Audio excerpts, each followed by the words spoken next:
Come on in to Margaret McSweeney's Kitchen for Kitchen Chat, where every week you'll meet chefs, cookbook authors, foodies, gourmets, and just plain people who love to eat. And along with laughter, chat, recipes, and stories about food, you'll sometimes also hear words of inspiration, love, and hope. As Margaret always says, Kitchen Chat is food for the senses and food for the soul. So grab a cup of coffee, put your feet up on a comfy chair, and get ready to spend a little time with Margaret and her friends. Hello, everyone, and welcome to Kitchen Chat. This is your host, Margaret McSweeney, and I am so delighted that you're joining me in my kitchen today. We have two wonderful guests I can't wait for you to meet. The first will be Dilip Ganguly. He is the owner of Evanston Cellars, is quite a connoisseur of wine, and is going to be talking to us today about Michigan wineries and the opportunity to actually sample some delicious Michigan wines at a new and exciting event called Chicago Cooks and Michigan Pours. And then our second guest, we are going to be speaking with Chef Georgina. She is the chef and owner of a wonderful Brazilian restaurant here in the Chicago area, actually in Chicago, called Sinha. And we're going to be talking with Georgina about Brazilian food and a lot of the health benefits and just some wonderful secret ingredients. Cannot wait for you to hear about and learn more about the Michigan wine and Brazilian food, specifically the Michigan wine from Dilip Ganguly. Dilip is the owner of a boutique winery and lives on a vineyard in Evanston, Illinois. But he's doing something really special that Chicago, tune into this. It's a first-time event. He is going to be a very special part of Chicago Cooks and Michigan Pours. And this is going to be a dinner on May 19th at Uncommon Ground, unique farm-to-vine experience. And it will feature, a wonderful chef experience from the Chicago area and pairing it with delicious Michigan wines. So, Dilip, welcome to Kitchen Chat. I'm so glad you're here today. Oh, thank you, Margaret. I look forward to talking with you. Yes. You know what? When I hear Michigan, I don't automatically associate Michigan with wine, but I guess it's quite a prolific industry there. And I was so intrigued, and this is so topical, because Chicago Tribune just came out with an article featuring Michigan wines just this week. So it's quite timely. How did you get involved in Michigan winery? Sure, I'm an avid gardener, and I like to garden and take things and do things with them in the kitchen. And I planted some grapes and started making some fruit wines, and that led me to plant some grapes. But as I got into wine making, I was importing grapes from California and Washington State. They come in 50-gallon buckets that are frozen, and I thought, well, I'd like to try to see what I can do locally. And I found in my searching for source material for my winemaking that there was a robust industry here in the Midwest, and primarily in Michigan. Michigan has been doing wines because of Welch's grape juice near Kalamazoo.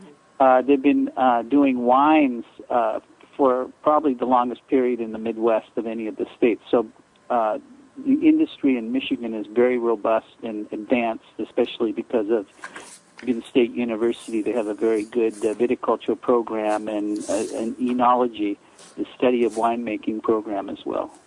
That is fascinating. And somewhere I read that Michigan has like over 100 wineries in the state, and they're winning international awards.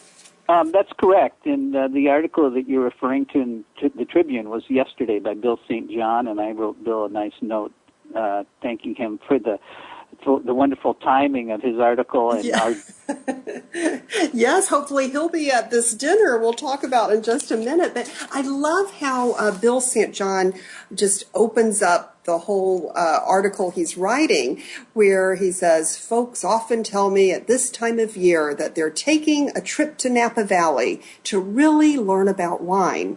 That's like saying that someone needs to go to Rome to really learn how to be Catholic, or to St. Andrews to get the game of golf.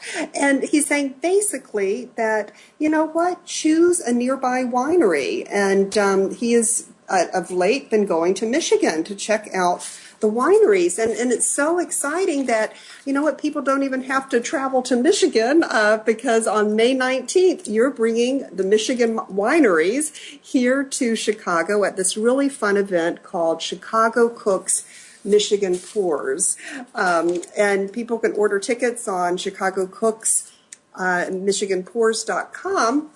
But it's fascinating to leave. I looked at the menu, which is and Uncommon Ground. Just said, I can't wait to see Uncommon Ground and the award-winning America's first rooftop garden. It's just organic garden. This is just going to be so much fun to see. But some of the food that is featured there, it just seems like, wow, how do you pair a wine with this? It looks like the appetizers are going to be grilled sustainable calamari, Korean chili spice sesame seeds, minted pea soup with pea tendrils, tempura asparagus with, I don't know how to pronounce this, spaghetti aioli, and you're pairing it with Chateau Chantal tonight sparkling wine. Tell us about how you chose to pair that with the appetizers. Sure. Again, thank you for highlighting the fact that we're doing this at a very unique location. Uncommon Ground is one of the first green restaurants in the country, and they not only do they source locally, they grow locally. They have this wonderful garden on the top, and that's where we're going to start the evening. And we picked this wine. It's basically a champagne, but as you know, you can't call a sparkling wine champagne unless it comes from Champagne in France. So, right. And the Michigan wines tend to be higher in acidity than the Californian wines, so they lend themselves naturally to bubbles, and bubbles and acidity pair well, and these. The light crispness of this wine will match with the fresh appetizers that we're going to be served at 5:30 on May 19th at Uncommon Ground.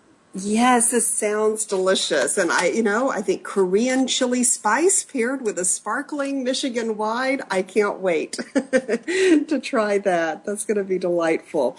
And then for the first course, the food that will be featured includes roasted beet salad with frisee, Black River gorgonzola, pistachios, oranges, horseradish vinaigrette.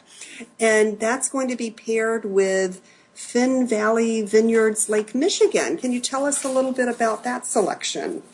Sure. As we all know, beets have a good amount of sugar, and so there's going to be some sugar in the food that's being eaten. And so we paired it with a wine, a semi-dry Riesling. It's not going to be overly sweet, but it will highlight the sugar that's in the beets.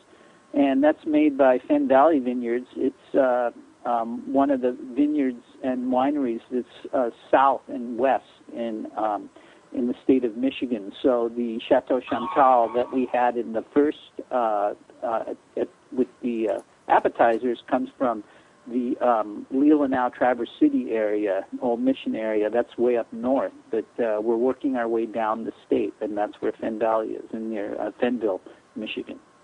Oh, so you really get a taste of the different geographic areas within Michigan and the different wineries. So it's not just centered on one place. You basically get a winery tour there at the table. That's the great thing about wine is that you can actually travel without leaving your seat. And what we're trying to do is be the experts in Michigan, all things Michigan wine, and people are familiar in Chicago with Michigan because of taking their summer vacation. Well, you don't have to go all the way to Well, you don't have to wait till your summer vacation. We're going to bring it to you, and we're going to travel around the state as we eat our dinner. Oh, and speaking of the dinner, listeners, the main course is going to be Mint Creek lamb tagine, and I don't know how to pronounce that either, with couscous, golden raisins, apricots, rooftop farm honey, and it's being paired with Black Star Farms Arcturus Pinot Noir. Right.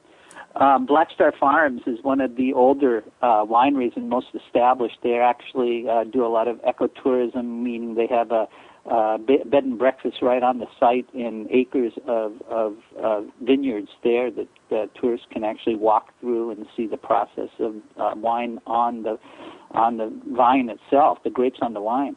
But what's exciting about this selection is Black Star Farms is up again. We're going back to the Leelanau area, peninsula. Mm-hmm. And Pinot Noir is the grape that they're finding to be quite successful on the 45th parallel, which is equivalent to what you'd have in Burgundy in France. And Pinot, of course, Noir is the grape of choice for reds in Burgundy. Oh, and then of course we need to end with the dessert course, which is a trio of desserts, chocolate spoon, Michigan cherries, and spiced truffles. And you're pairing this with Saint-Casson Michigan cherries, old-fashioned cocktail featuring Chateau Chantal Saint-Cassette grape brandy. I hope I'm pronouncing all of that correctly. Doing a great job. Thanks. We're very lucky because Jennifer Horkman, she's the beverage manager at Uncommon Ground. She went with us about a month ago to Detroit to explore these Michigan wines, and she tried this brandy from Chateau Chantal and just flipped over it and said, I want to do something with that when we have our dinner at Uncommon Ground. So she's going to be soaking the Michigan cherries in the brandy for 48, 72 hours before the actual event. So when she serves that cocktail at the end of the evening, they're gonna be fireworks, I assure you. That will be fun. Fireworks from the rooftop, exactly. That's going to be great.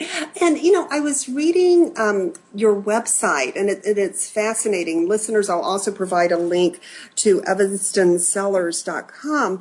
And I'm just so intrigued how you really have such a passion for wine, and Evanston Cellars is a wine and food lifestyle company, and you really want to share your knowledge with others who want to learn, and specifically about the terroir, and pardon my pronunciation of terroir, of the Midwest, and how hybrid grapes have been cultivated for our cold climate. Because this is what it just astounds me. How can Michigan, which, like Chicago, we get those cold days in winter and sometimes unexpected blizzards in spring. How can a grape withstand such climate and maintain its taste? Right. That's the big challenge of our climate here in the Midwest because of the extremes, both in the winter with the cold, especially as you go farther north. And those of you that are gardeners will understand the concepts of Zone 5, Zone 4. But also the heat in the summer, and especially in southern Illinois where you have humidity and more extreme heat. So these grapes, a lot of the industry around in Michigan has been centered around what we call cold climate hybrids, some of which were developed in France and brought over, and some of which are unique to the United States and have been developed by people like Elmer Swenson in Minnesota, University of Minnesota, and then also in Michigan. And so they have different flavor profiles. And I think one of the most interesting thing about some of these hybrids are that the smells and the aromas that come off of the finished product are tropical. So you get pineapple and citrus from grapes like Frontenac Gris that you wouldn't normally associate with the Midwest. But they're great for the summer, and as the season warms up, these are fun wines, especially when you're sitting on the porch and enjoying the nice hot weather. That does sound like quite a delightful hybrid for tropical and Michigan. That's what a delightful surprise there. Yes. Yes, and I was reading something about how there are iced grapes or something. How does that work? Where it's people actually cultivate iced grapes. Well, it's called ice wine, and it's becoming a specialty of the industry in Michigan because of the climate. Basically, what the vineyard manager does is leave the grapes on the vine through the winter time. So a lot of ice wine grapes are harvested in January, and they're basically harvested so that they're frozen. And what that does is concentrate the flavor and the sugars of the wine in the grape. And then the wine is made, and it becomes a very sweet, high alcoholic dessert type of wine. And I think Michigan has a lot of promise in specializing in ice wine, and then sometimes these winemakers will send some of their ice wine to get distilled, and then you have some interesting creations from distilled ice wine. That is fascinating. Now, before you had mentioned, Welch's grape is there. Is there like any type of competition between growing grapes for the vineyards and growing grapes for the jelly? Yeah, that's a great question. The jelly grapes are primarily Concord grapes, and the majority of the acreage in Michigan has always been dedicated towards growing Concord grapes to supply Welch's. However, farmers are now realizing that there's more value add to the wine making wine grapes. So there's a lot of conversion of land and rootstock to vinifera and hybrid grapes used for making wine. And you can make wine from Concord grapes. In fact, some of the people like Benjamin Franklin, some of the founding fathers were winemakers and used Native American grapes like Concord, Niagara, Catawba to make wine. But what we've found over the years is that these wines tend to be overly sweet and kind of jammy. So that's why they're not used commercially for winemaking. Interesting. And does Welch's have like a division that makes wine as well, or they just are solely focused on the grape jelly and the products for that? I was just curious on that. Good question. I don't think, to my knowledge, they don't have any wing that does wine. I think they're just focused on jelly. But I know that some of the early pioneers of the wine movement in Michigan, the viticulture people were at one time had passed through Welch's, and then as their interest deepened in winemaking, they switched their specialty in terms of grapes. Oh, this is fascinating. Such a rich wine industry and culture in Michigan. This is just so much fun. And listeners, you have an opportunity on May 19th to actually taste the different wines from Michigan at this fun first Chicago Cooks and Michigan Pours. So please check out the tickets there. And also, I must mention, Dalit, I am so impressed. You are such a Renaissance man with your grape growing and your deep knowledge of wine. But also, you are quite an accomplished musician. You're founder and director of Illinois Woodwind Academy, a member of the Chicago Sinfonietta, the Joffrey Ballet Orchestra, Lake Forest Symphony Orchestra. You have recorded different albums. I mean, congratulations for such an accomplishment. Yeah, I've done a number of things. I think that sometimes my inability to focus leads me to different things. I'm passionate about everything I do, but I have maybe a bit of adult ADD, so I find That's fine. finding new avenues And I do believe, that I probably was born in the wrong time. This is the age of speciality, and I probably should have been born in the Renaissance. No, you are a Renaissance man in present day, which is just wonderful. And I look forward to meeting you on May 19th at this wonderful event, Chicago Cooks, Michigan Pours. And thank you so much for being on Kitchen Chat and sharing all of your knowledge about the wine industry in Michigan. So thank you so much. You bet. And Margaret, thank you for having me as a guest. And I look forward to seeing you and your listeners on Sunday, May 19th at Uncommon Ground. Great. Thank you. I am so delighted, listeners, to introduce you to our second guest today, Chef Georgina. She is the chef and owner of a wonderful, delicious Brazilian restaurant in Chicago on 2018 West Adams near the United Center. And the name of her restaurant is Sinha. And it is such a wonderful experience. And I can't wait to share this with you and to learn even more about Brazilian food. So without further ado, welcome Chef Georgina to Kitchen Chat. Hey, good morning. How are you?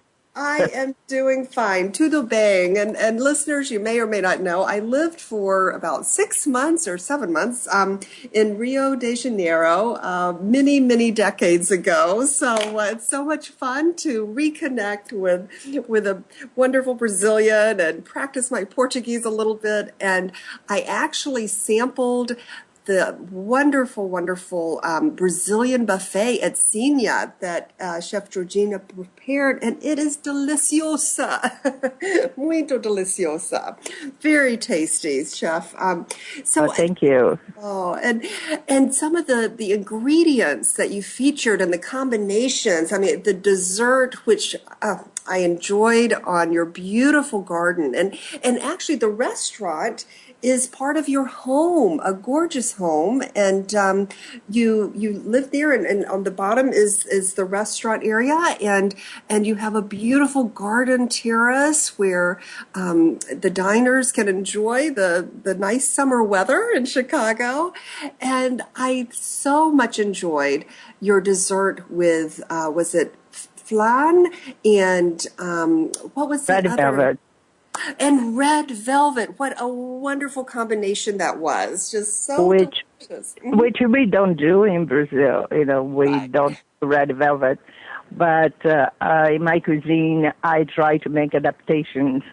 So I'm always experimenting foods from Brazil and from my new country, USA. So it's always a mix.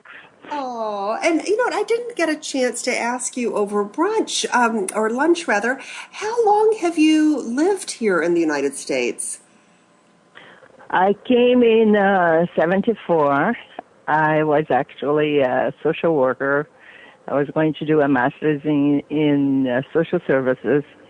And then I decided to go into computers and end up with a master's in information systems. And now at the end of I'm not going to say of my life, but at the end of my second career, I decided to do some cooking because I was missing all those wonderful dishes from Brazil. Oh, yes. And as we say in Portuguese, when you miss something so deeply, and there's not really an English translation for this, but you say saudades. So it's just such a big heartfelt missing of something. So I was dying of saudades from my food, from the good black beans and rice, from wonderful vegetables, and to this date, I haven't really explored all the different kind of recipes that Brazil is rich in the culinary field, and that's the reason that lately I'm trying to bring some taste of the Amazonian cuisine to Chicago. Because I have been doing regional kind of cuisines, like Bahia, one of the states in. In Salvador, yes, I remember visiting that. And listeners, it's so amazing because there's like an upper and lower part of Salvador Bahia, exactly. And you take an elevator up to and you go up and you go down, and Exactly. and as you know, that particular state, or let's say mainly Salvador, which is the capital. Yes. We have dishes that have been influenced by West African countries. So Yes. Bahia, Salvador, Bahia, has dishes that actually people from Rio, from São Paulo, they have never tasted because there are no, just few restaurants from Bahia in Rio. I remember Right. one from my childhood. But if you talk about some dishes from Bahia, like acarajé, where vendors, the lady white lace dresses, they sell this whole little cake made with pea and shrimp. Yes. They wouldn't know too much about dishes in Rio, for instance, where I come from. Yes. And it's great that I have brought this to Chicago. Actually, that recipe, Yes. it was named as one of the 5 best recipes by Hungry Hound in 2007. So Oh, and that's great. We just had Hungry Hound on Kitchen Chat, so that's great. He's very fun. And I think we should talk about the different regional cuisines of Brazil because a lot of people, I mean, there's some, wonderful restaurants here, but all of Brazil is not a churrascaria where they come to your tables with these beautiful carvings of meat and everything. That's a different region. So it's just such a rich country with cuisine and the different influences. What I was so surprised when I lived in Brazil to realize is that I guess Brazil has one of the largest populations of Japanese outside of Japan. And so you have the sushi, delicious sushi in Sao São Paulo Paulo. especially. Yes, yes. There's just been such a big And the Italians are also predominant in São Paulo. So Italian dishes, they are so popular. We have our own way of doing pizza, and there are a lot of Italian dishes that people wouldn't understand that we are cooking all those Italian dishes. So Italian, Japanese, Germans, you go down south, Rio Grande do Sul, where also the gauchos, where all these grilling meats come from, because they had to take care of the cattle. They didn't have, it's like the cowboy, Yes. They had to cook somehow, and there's where the churrascarias come from, the idea of grilling all the meats and the sausages. It comes from that area.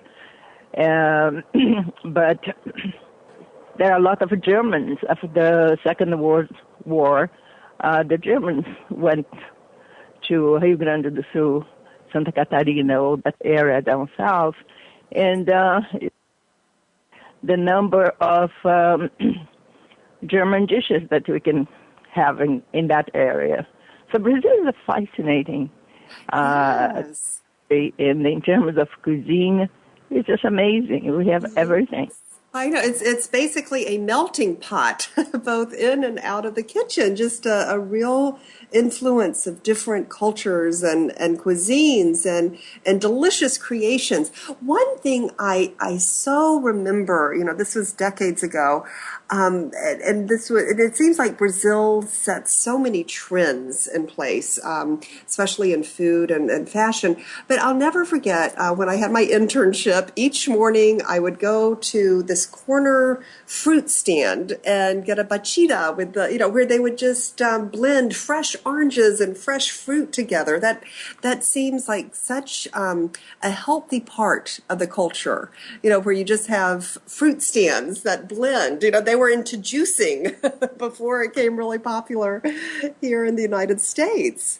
Yeah, it is interesting that you are mentioning that, because I recall going to one of those little places and having avocado and a little bit of sugar and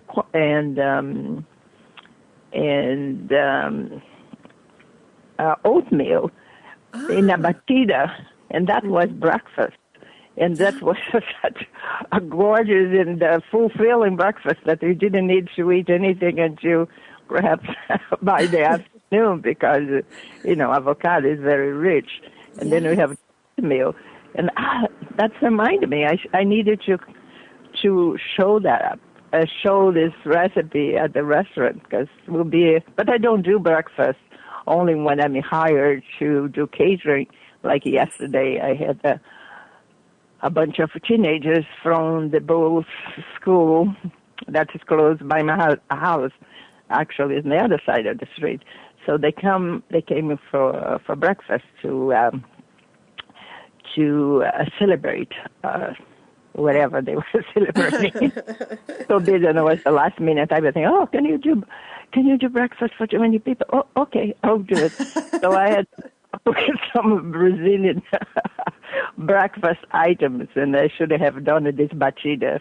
Thank you for reminding me. Oh, no, my pleasure. So what did you serve them for breakfast? Because you do catering. For sure, a bunch of fruits. I know the abacaxi, which what's the name of the abacaxi? The pineapple, the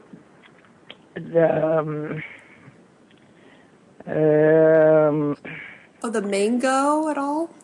Yeah, mangoes, all the tropical fruits, like in a fruit salad. Then we have some things that resemble French toast, but we would call rabanada.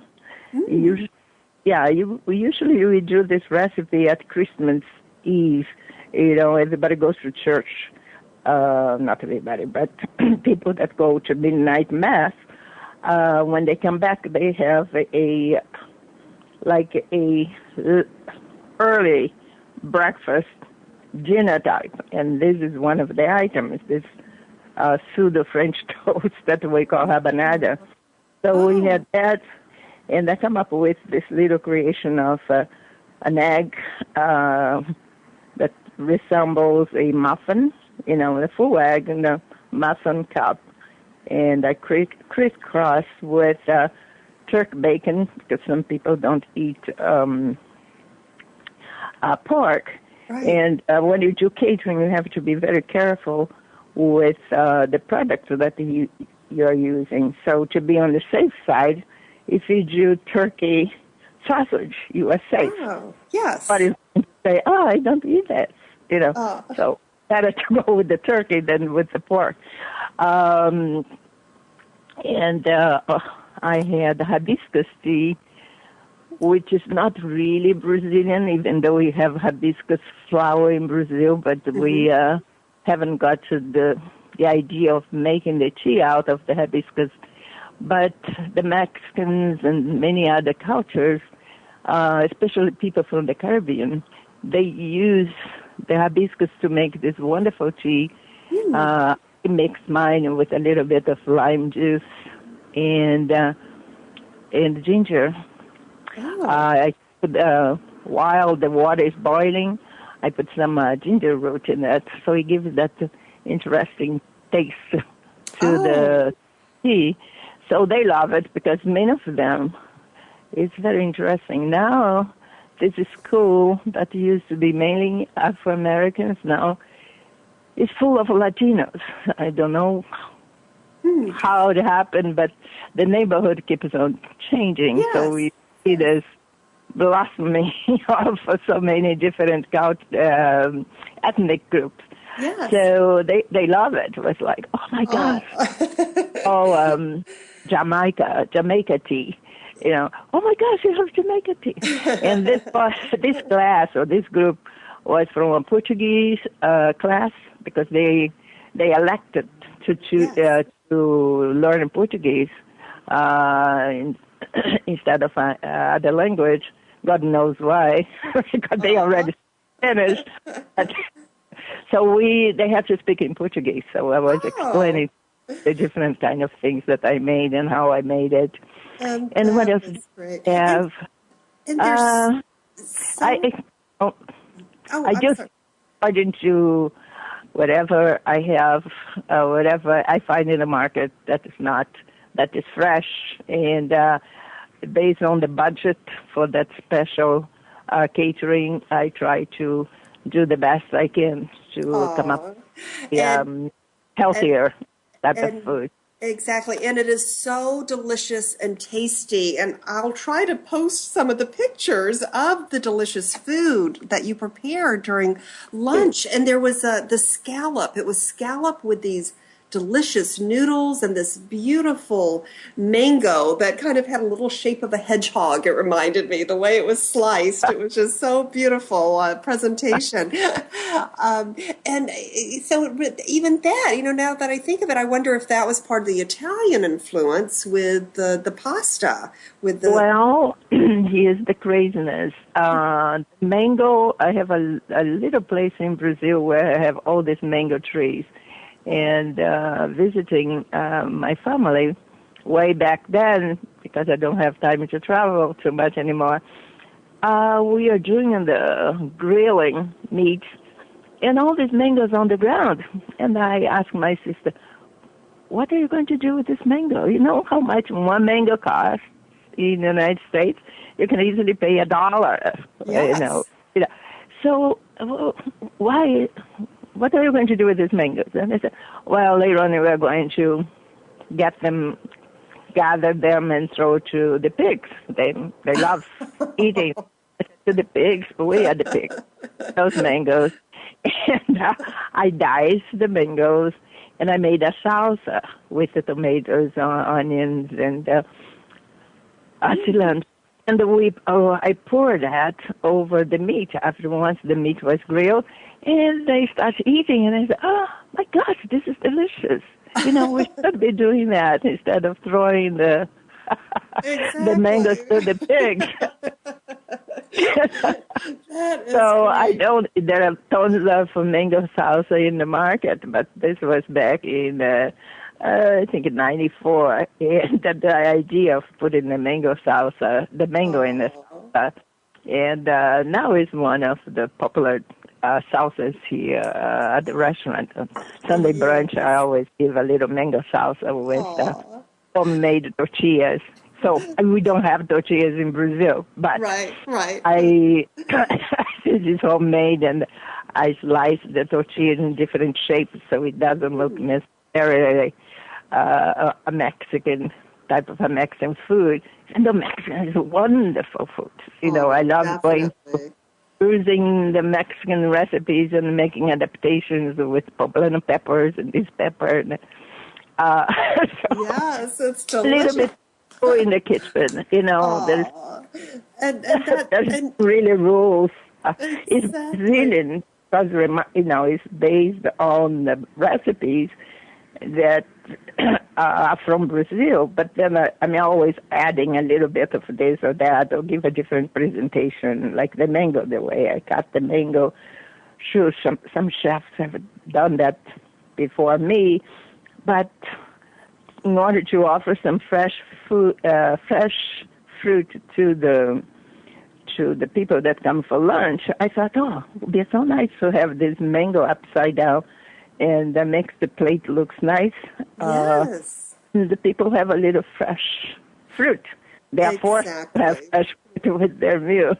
Oh, and that's what cooking is all about too, is just being creative and taking creative license to an established cuisine or an established recipe and putting your own signature and flair onto the table for your family, friends, or whoever might be coming over. And I think, once again, the whole mango salsa that here you had created many, many years ago before it became popular in the United States is once again indicative of how many food trends start right there in Brazil. Another one I'll never forget, many, many decades ago when I lived there in Rio, I lived close to Ipanema Beach, and I remember walking along the sidewalk and there would be vendors selling fresh coconut, and they would just chop it up right there, chop off the top and give you a straw, and you could just stroll along the promenade and sip the coconut water. And now, it's become very popular here in the United States. It's unbelievable. I like going to Costco for certain things because I have a license, so I go to Jetro, where the restaurateurs buy their food, because you find everything there. So it's easier if you don't call Cisco to have the food delivered. So if you want to do your own buying, it's very economic and time saver to go there and buy your things. That's the reason I got the scallops that was fresh. They have a fresh session there. And that day that you came in, I thought, oh, my gosh, look at those scallops there.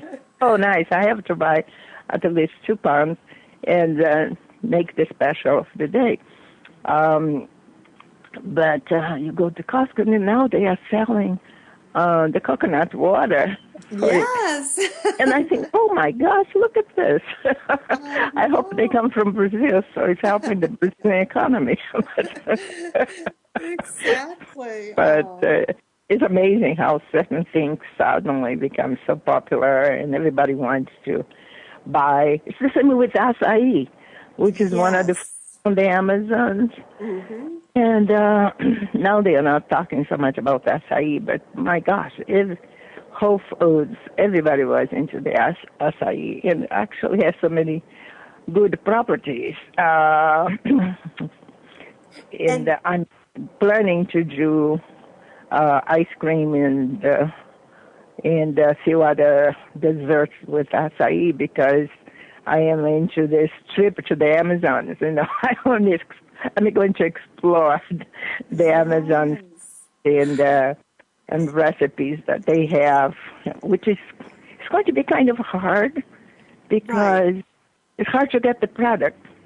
Like tucupi. Tucupi, and listeners, I cannot wait for you to hear about tucupi and some other really interesting dishes and ingredients from the Amazon. And before we start talking about the specific food, I was just amazed, Chef Georgina, about your traveling adventure to the Amazon, where you actually stayed in this hotel and there were crocodiles. You could hear the crocodiles at night because the river was just right next to your window. What an adventure that must have been. So, it's something. And I'm so glad that I did that because Brazilians from Rio, São Paulo, they will go to Florida, shopping Miami before they go to the Amazon. It's like one is very expensive to fly from one region to the other because it's very expensive, and the roads are not so friendly. So if you talk to a Brazilian from Rio, São Paulo, they have been to Paris, they have been to New York, Miami, but they have never been to Manaus.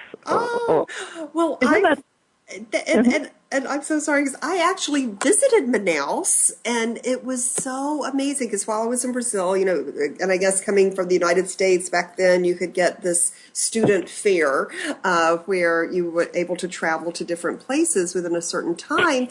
And I remember Manaus, it was just so amazing to see, and I took a very brief journey into the jungle, and it was just such an incredible culture there. And the opera house, seeing an opera house, beautiful opera house, right in the middle of everything, In the middle. was amazing. Yes. Because during the colonial times, the Portuguese came to Brazil to get away from the wars in Europe, but they want to have the luxury of the European environment. So they built those beautiful buildings that resemble the architecture in Europe. And this opera house actually was for the king, for the prince. And so you have his entertainment. I have never been to the opera house, even though I went to Manaus, but I didn't have time because I think I was so scared of everything. The crocodiles, after the crocodiles, I understand. In the middle of the jungle, I thought, okay, I'm going to go. But, Caruso, all these big opera singers actually went to Brazil to sing in this beautiful opera house. So Brazil is fascinating, and it's amazing that I don't know as much as I should about my own culture. And the funniest thing is that now that I'm here, I'm also an American citizen, that I am so fascinated and interested in Brazil, because you are in Brazil, we are more interested in Europe, we are more interested in the United States than our own country. So, well, a little time. So. Exactly. Well, Brazil leaves wonderful memories in your heart and in your stomach. And I really want to hear a little bit about the tucupi and how you are going to be bringing this unique juice extracted from the yucca plant into your kitchen, and maybe some of the recipes you have in mind, and why it is so good for you. How am I going to explain that? So I have explored quite a bit of the food from Bahia, with the West African influence. Now, the food from the Amazon is going to be really indigenous influence, because our Indians are still there, that have been cooking with the product from the forest. So it will be truly Brazilian, from the soil of Brazil. And when I went to the Amazon in 94, and I stayed in this little hotel called Ariel that is in the middle of the jungle. And boy, I understand Jacques Cousteau helped to design that hotel on his stilts, right? The name of the... Yes. And because of the rainy season, so when it depends on the rainy season, the water could go away up there. And so this hotel is built so high that prevents the water from coming to your bedroom. So a very interesting project, and a beautiful place that scared me to death, because you go from one building to the other, the monkeys are jumping you, taking a bath. And I said, oh my gosh, how come a nice girl like me is doing here in the middle of the jungle? Easy, George. But I had to get, I think everybody in life has some fears, and that trip really helped me to get rid of fears that I had inside of me that I didn't know about, because once I came back, I was so courageous. I was, daring everything, doing. I think one of the reasons I have this restaurant is because I was, I got rid of being afraid of trying new things in life. Right. And so it was a very good trip. But I recall eating this wonderful soupy type of fish and shrimp, and sure, I didn't have any clue which kind of fish they were cooking with. But I recall they did a lot of things with crab and in sauces that I couldn't recognize. So now that I'm digging into this recipes, I found out that many of the sauces are made with this tucupi. And so a friend of mine who works for, that goes to Brazil, and back and forth, I said, could you please try to get this tucupi for me? And I found a place in Rio that actually sells that juice. And he brought me some.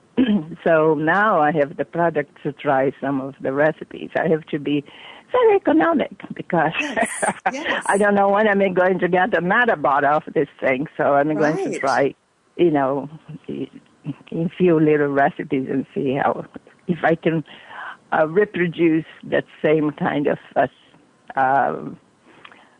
food that I ate back then. Now, but I do have the books. It's so easy to go to the computer, Google, whatever. You get all kind of information. So recipes are not mysteries anymore to people, to chefs.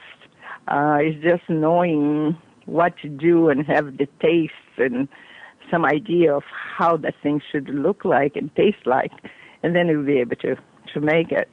And so thank God for computers, right? Yes. Oh, well, I am looking forward to sampling something with tucupi and your beautiful restaurant, Sinya, on 2018 West Adams in Chicago.